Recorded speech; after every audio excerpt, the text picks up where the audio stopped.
improvements could you make to your home if someone gave you $50,000? Well, that question will soon be a reality for 200 Louisville families benefiting from the REVERT program. The money will be used to fight redlining in neighborhoods that have been historically disadvantaged.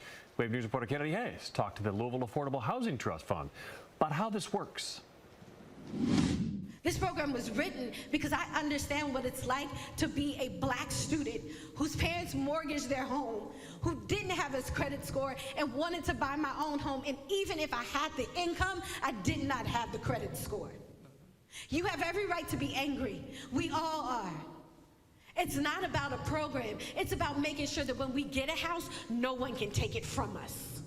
Councilwoman Keisha Dorsey passionately talked about her own experience growing up in the Portland neighborhood. The comments addressed to a woman inside Louisville's Central Community Center expressing her own frustrations. I saw a lady in here get really upset and emotional about the decades of things that have happened in this community that has seemingly gone unnoticed because they've gone unaddressed.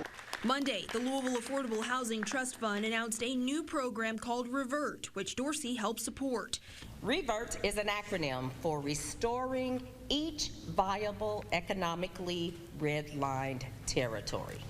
200 Louisville families will receive $50,000 each to renovate or upgrade their property. Families can choose to stay where they live or move into a new home in a redlined area, a term illustrated on this map from 1937.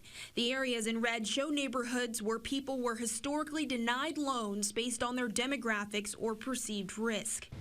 We have to acknowledge that redlining isn't just a horrible injustice that occurred in the past.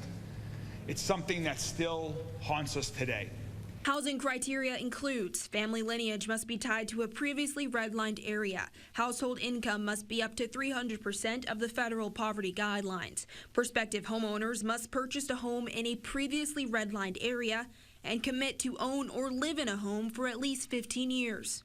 Leaders believe REVERT is the first step in combating the trickle-down effects of redlining, fixing a generational wealth gap that has existed for far too long. Is the same community that raised me, is the same community that I am trying to reinvest in. I know what it did for me, and now I want to create the same so we can keep that going. REVERT leaders have already opened up a wait list and say they plan on starting to accept applications in mid-May. We'll have a link where you can learn more about the program and the requirements to apply in this story on our website, wave3.com. Kennedy Hayes, Wave News.